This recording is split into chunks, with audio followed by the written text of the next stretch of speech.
안녕하세요. 주인정입니다. 추석 즈음에서 인사드립니다. 지금 추석 연휴여서 다들 이동 중이신가요? 아니면 집에서 이번 연휴는 보내자 하고 집에 계신가요? 아니면 멀리 해외여행 가셨나요?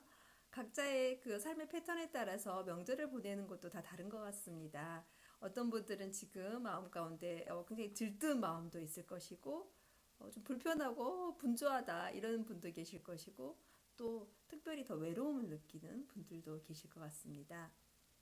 대한민국의 혼족 1인 가구의 비율이요. 지금 28%에서 30% 정도 된다고 합니다. 3분의 1 정도가 거의 단독 가구로 혼자 살고 혼자 밥 먹고 하는데 어떤 관점에서 보면 그분들이 그 가족이 없는 게 아니거든요. 그 많은 30%의 그 혼족들이 명절이 되면 대이동을 해서 원래의 가족대로 가족으로 돌아가는 것이 아닌가. 그리고 4인 가족, 뭐 3인 가족 이렇게 단독 가족으로 살다가 그 가족이 대가족의 원래 가족들과 또 만나는 것이 저는 명절이 아닌가 이제 이런 생각이 드는데요.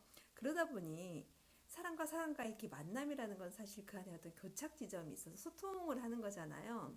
그러니까 오랜만에 너무나 많은 사람들이 이렇게 혼자 살다가 아니면 하나의 가족으로만 살다가 여러 가족들이 섞여서 있다 보니까 마냥 TV 속에서 송편 빚고 한복 입고 뭐 성묘 가고 막 이렇게 분주하고 즐거운 그림만이 아니라 그 안에 굉장히 어떤 복잡 미묘하고 약간의 텐션, 긴장감이 느껴지는 그런 시간들도 어떤 분들한테는 있다. 이제 저는 그렇게 이해를 하거든요. 이게 현실 가족, 현실 명절 문화의 한 단면일 수 있다. 그래서 오늘 저는 그 부분에 대해서 잠깐 이야기를 해볼까 합니다.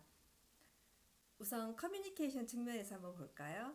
가족이라는 것은 굉장히 고향 같은 곳이잖아요. 그래서 자기의 생각들을 가장 솔직하게 원초적으로 원색적으로 드러내도 되는 공간, 되는 그 시간, 한 가족과 함께 모이는 시간은 이렇게 생각을 해요. 그래서 이제 직장에서는 상사나 후배들한테 이제 자기 생각을 이야기를 할 때 적정선을 지키는데요. 오랜만에 가족들이 모이면요. 자기 입장에 대해서 자기 생각에 대해서 굉장히 적극적으로 이제 표현을 하다 보니 그 안에서는 어떤 각자의 삶의 영역도 다르다 보니까 아무리 형제지간이라고 하더라도 굉장히 다를 수 있거든요. 입장 차이가 정치적인 이슈, 사회적인 이슈, 그 집안의 어떤 문제점에 대한 집안의 어떤 이야기할 거리들에 대한 생각들이 다 다른데 그것들이 굉장히 이렇게 부딪힐 수가 있어요. 그래서 오랜만에 만난 그 형제들, 가족들 간의 이야기를 할 때 너무 편하게 생각을 하고 자기 생각을 너무 강하게 주장을 한다거나 상대방을 또 설득을 너무 지나치게 하려고 하면 그 안에서 목소리가 커질 수 있는 게 또 가족인 것 같아요. 그래서 조금 커뮤니케이션을 할 때 그런 부분들을 조심을 해야 되지 않을까 이런 생각을 해봅니다. 또 하나는 가져가면 우리가 사랑이라는 단어가 떠오르잖아요. 너무 사랑한 나머지 이렇게 사랑하는 조카에게, 사랑하는 딸에게, 아들에게, 뭐 사랑하는 삼촌에게 너 살이 쪘다? 너 이제 결혼해야지. 너 적당히 거르고 이제 취직해. 이런 식으로 이렇게 잔소리가 담긴 조언을 한단 말이에요. 이제 이런 것들이 정말 관계에 있어서 우리 뭐 친척이 나에게 그런 말을 해줬을 때 그게 정말 관심과 사랑으로 다가오면 다행인데 불편한 감정을 또 만들 수 있거든요. 그래서 사랑이 담긴 조언을 할 때에도 우리 그 중년 세대들은 한 번 더 생각을 하고 그 친구하고 먼저 조언을 하기 전에 먼저 그 관계를 잘 만드는 게 사실 더 먼저라고 생각을 해요. 그러려면 꾸준한 소통이 또 있어야 될 것이고 그리고 진심 어린 또 관심이 있어야 될 것이고 그래야겠죠. 그래서 이 커뮤니케이션을 하는 데 있어서 굉장히 아, 지적하듯이 하는 거, 조언하듯이 하는 거, 이렇게 막 설득하려고 하는 거 이런 거 굉장히 조심해야 되지 않나 생각을 합니다. 셋째, 시월드에 관한 부분인데요. 그 단어가 사실 우리 세대 언어예요.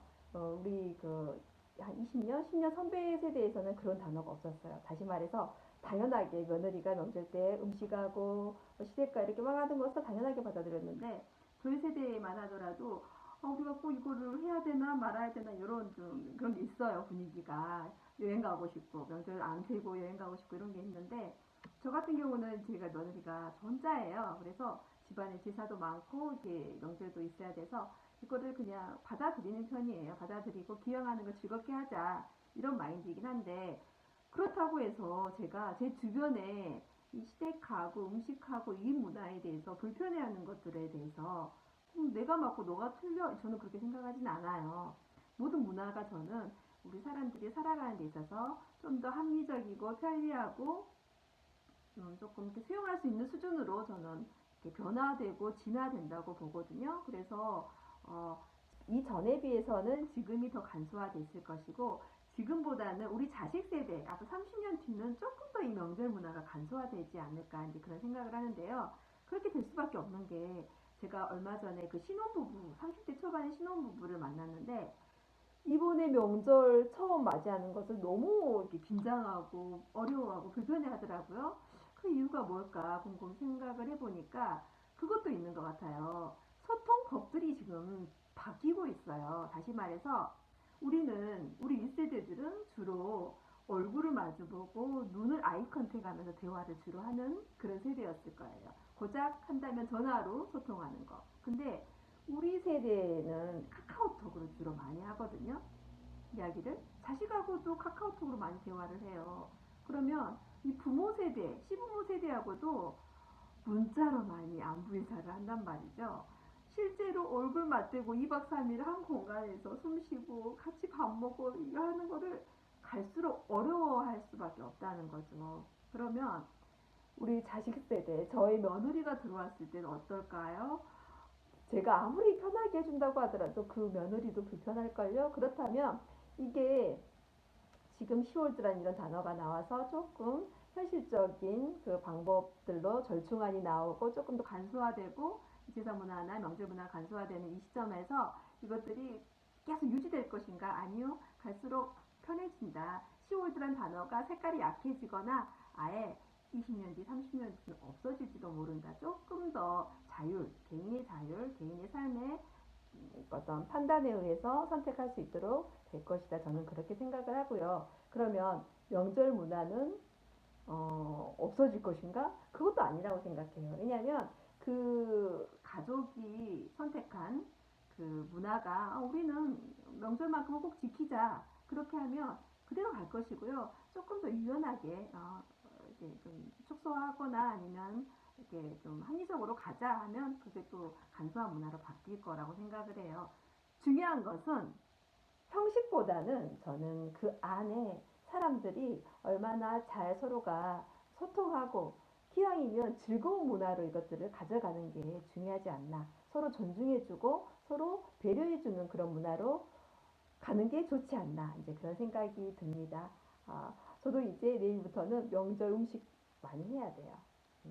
추석 잘 보내시고요. 앞으로 종종 유튜브 더 자주 올릴게요. 감사합니다.